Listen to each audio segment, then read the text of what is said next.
ಎಲ್ಲರಿಗೂ ನಮಸ್ಕಾರ. Mix ಆರ್ಟ್ಲ್ಯಾಂಡ್ YouTube ಚಾನಲ್ಗೆ ನಿಮಗೆಲ್ರಿಗೂ ಸ್ವಾಗತ. ಇವತ್ತು ಒಂದು ಸಿಂಪಲ್ ಆಗಿರುವಂಥ ಹತ್ತಿ ಹಾರವನ್ನು ಮಾಡ್ತಾಯಿದ್ದೀನಿ.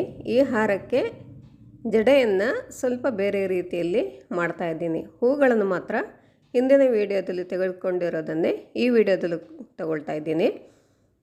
ದಪ್ಪ ಎಳೆ ಮತ್ತು ತೆಳ್ಳನೆ ಎಳೆ ಎರಡು ರೀತಿಯಲ್ಲಿ ಎಳೆಗಳನ್ನು ಮಾಡ್ಕೊಂಡಿದ್ದೀನಿ.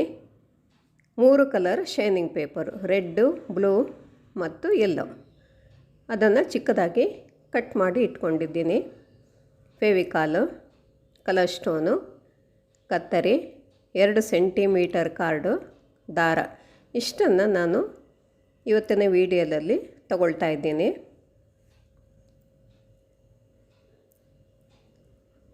ತೆಳ್ಳನೆ ಎಳೆಯನ್ನು ತೆಗೆದುಕೊಂಡಿದ್ದೀನಿ.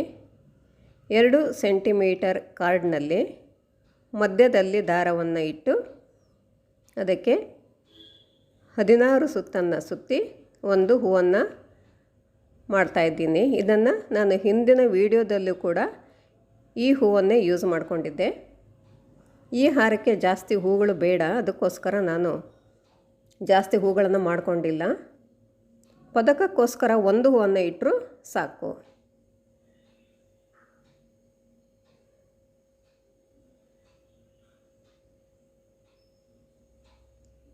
ಯಾವ ರೀತಿ ಹೂಗಳನ್ನಾದರೂ ಮಾಡ್ಕೊಳ್ಬೋದು. ಇವಾಗ ಕಾರ್ಡ್ ರಿಮೂವ್ ಮಾಡಿ ಗಂಟು ಹಾಕ್ಬಿಟ್ಟು ಹೂವನ್ನು ರೆಡಿ ಮಾಡ್ತಾಯಿದ್ದೀನಿ. ಹೂ ರೆಡಿಯಾಗಿದೆ.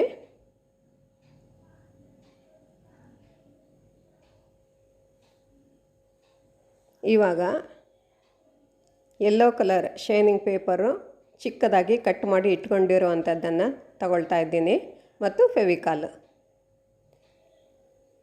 ಇದನ್ನು ಹಿಂದಿನ ವಿಡಿಯೋದಲ್ಲಿ ಕೂಡ ತೋರಿಸಿಕೊಟ್ಟಿದ್ದೀನಿ. ಇವಾಗ ಹೂವಿನ ಒಂದು ಪೆಟಲನ್ನು ತೆಗೆದುಕೊಂಡು ಅದಕ್ಕೆ ಶೈನಿಂಗ್ ಪೇಪರನ್ನು ಸುತ್ತಿ ತುದಿಯಲ್ಲಿ ಫೆವಿಕಾಲ್ ಹಾಕಿ ಅಂಟಿಸ್ತಾ ಇದ್ದೀನಿ.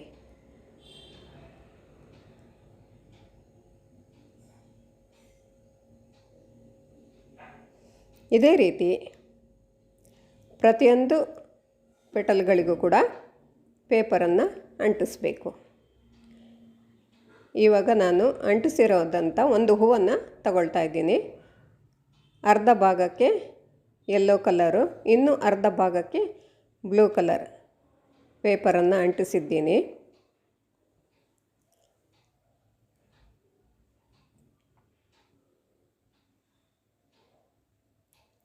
ಇವಾಗ ದಪ್ಪ ಎಳೆಯನ್ನು ತೆಗೆದುಕೊಂಡಿದ್ದೀನಿ. ಹಾರಕ್ಕೆ ಎಷ್ಟು ಉದ್ದ ಎಳೆಗಳು ಬೇಕು ಮತ್ತು ಎಷ್ಟು ಎಳೆಗಳು ಬೇಕು ಅನ್ನೋದನ್ನು ನೋಡಿಕೊಂಡು ಮಾಡ್ಕೋಬೇಕಾಗತ್ತೆ.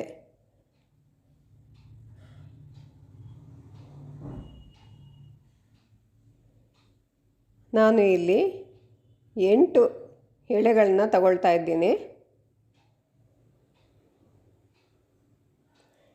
ಎಳೆಗಳನ್ನು ನೀಟಾಗಿ ಜೋಡಿಸ್ಕೋಬೇಕು.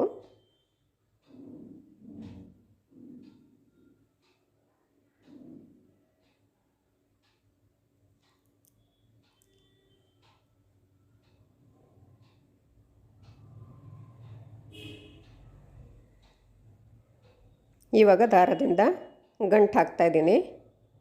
ಮೇಲ್ಭಾಗದಲ್ಲಿ ದಾರವನ್ನು ಹಾಕಿ ಫೋಟೋಗೆ ಅಡ್ಜಸ್ಟ್ ಮಾಡ್ಕೊಳ್ಬೋದು. ಅದಕ್ಕೋಸ್ಕರ ಮೇಲ್ಗಡೆ ಎಳೆಯನ್ನು ಬೆಂಡ್ ಮಾಡಿದ್ದೀನಿ.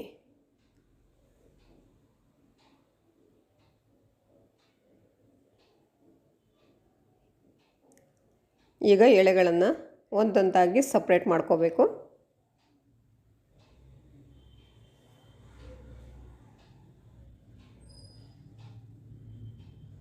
ನಂತರ ಎಳೆಗಳನ್ನು ಒಂದರ ಪಕ್ಕ ಒಂದು ಬರೋ ಹಾಗೆ ನೀಟಾಗಿ ಜೋಡಿಸ್ಕೋಬೇಕು.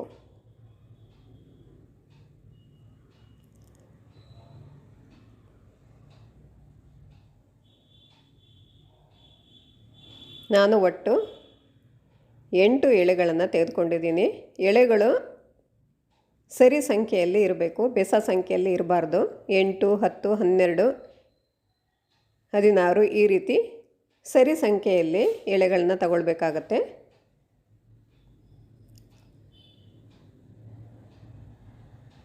ಇವಾಗ ಹಿಂದೆ ಇರುವಂಥ ಎಳೆಗಳನ್ನು, ಬಾರ್ಡರ್ನಲ್ಲಿ ಇರುವಂಥ 2 ಎಳೆಗಳನ್ನು ಮುಂದಕ್ಕೆ ತೆಗೆದುಕೊಂಡು ಬಂದು ಅದಕ್ಕೆ ರೆಡ್ ಕಲರ್ ಪೇಪರನ್ನು ಅಂಟಿಸ್ತಾ ಇದ್ದೀನಿ.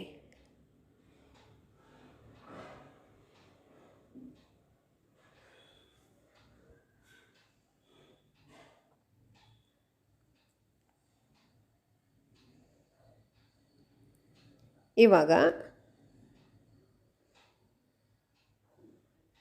ಮಧ್ಯದಲ್ಲಿ ಎಳೆಯನ್ನು ಇಟ್ಟು 2 ಎಳೆಯನ್ನು ಇಟ್ಟು ಅಕ್ಕಪಕ್ಕದಲ್ಲಿ 3 ಎಳೆಗಳು ಇದೆ.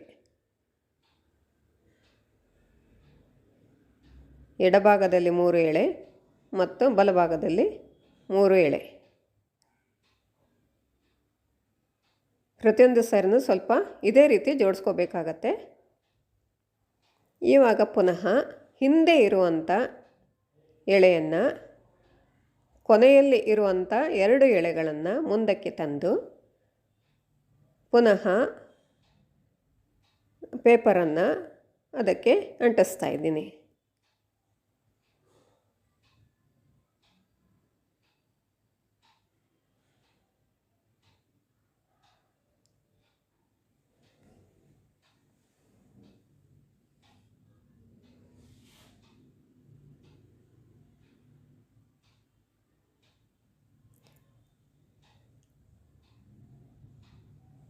ಇವಾಗ ಪುನಃ ಹಿಂದೆ ಇರುವಂಥ ಎಳೆಯನ್ನು ಮುಂದೆ ತಂದು ಅದೇ ರೀತಿ ಶೈನಿಂಗ್ ಪೇಪರನ್ನು ಅಂಟಿಸ್ತಾ ಇದ್ದೀನಿ. ಇದೇ ರೀತಿ ಮುಂದುವರಿಸ್ಕೊಂಡು ಹೋಗಬೇಕಾಗತ್ತೆ. ಇಲ್ಲಿ ಎಷ್ಟು ಎಳೆಗಳನ್ನಾದರೂ ತೆಗೆದುಕೊಳ್ಬೋದು. ಗೌರಿ ಅಮ್ಮನವರಿಗೆ 16 ಎಳೆಗಳು ಬೇಕು. 14 ಎಳೆಗಳು ತೆಗೆದುಕೊಂಡ್ರೆ 14 ಎಳೆ, 2 ಹೂವು ಈ ರೀತಿ ಮಾಡಿದ್ರೆ 16 ಎಳೆಗಳು ಬರುತ್ತೆ. ಇಲ್ಲ ಒಂದೇ ಹೂವನ್ನು ತೆಗೆದುಕೊಂಡ್ರೆ 15 ಎಳೆಗಳನ್ನು ತೆಗೆದುಕೊಳ್ಬೇಕಾಗತ್ತೆ.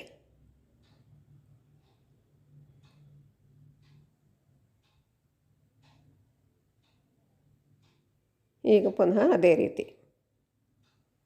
ಟೈಟಾಗಿ ಹಾಕಬಾರ್ದು, ಸ್ವಲ್ಪ ನಿಧಾನವಾಗಿ ಲೂಸಾಗಿ ಹಾಕಬೇಕು. ಟೈಟ್ ಹಾಕಿದರೆ ಮಧ್ಯದಲ್ಲಿ ಇರುವಂಥ ಎಳೆಗಳು ಮುದುರಿಕೊಳ್ಳುತ್ತೆ.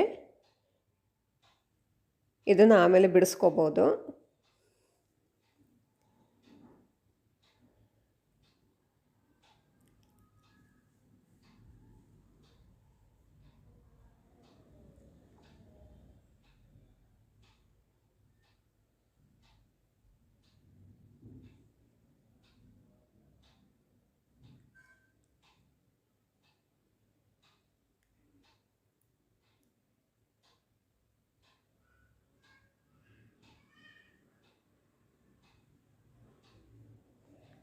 ಹಾರ ಮುಗಿದ ನಂತರ ಈ ರೀತಿ ಸ್ವಲ್ಪ ಅಗಲವಾಗಿ ಮಾಡಿ ಶೈನಿಂಗ್ ಪೇಪರ್ ಕಾಣಿಸೋ ಥರ ಮಾಡ್ಕೋಬೇಕು.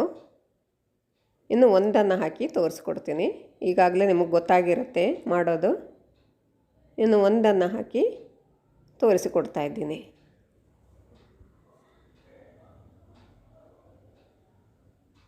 ಇಷ್ಟು ಮಾಡಿದ್ರೆ ಜಡೆ ಮುಗಿಯುತ್ತೆ.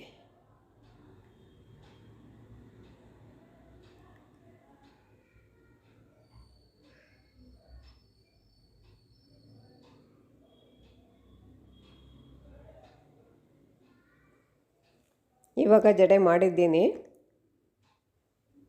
ಹೂಗಳನ್ನು ಕೂಡ ಮೇಲೆ ದಾರ ಕಾಣಿಸದೇ ಇರೋ ಹಾಗೆ ಮೇಲ್ಭಾಗದಲ್ಲಿ ಹೂವನ್ನು ಅಂಟಿಸ್ತಾ ಇದ್ದೀನಿ. ಮಧ್ಯದಲ್ಲಿ 2,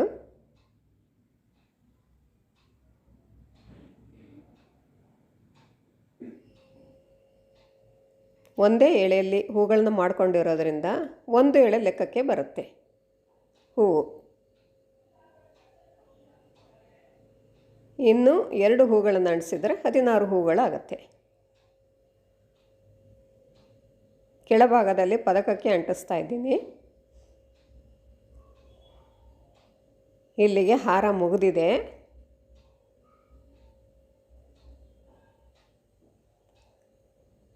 ಇಷ್ಟು ಹೊತ್ತು ನನ್ನ ವಿಡಿಯೋ ನೋಡಿದ್ದಕ್ಕಾಗಿ ನಿಮಗೆಲ್ಲ ತುಂಬ ಧನ್ಯವಾದಗಳು.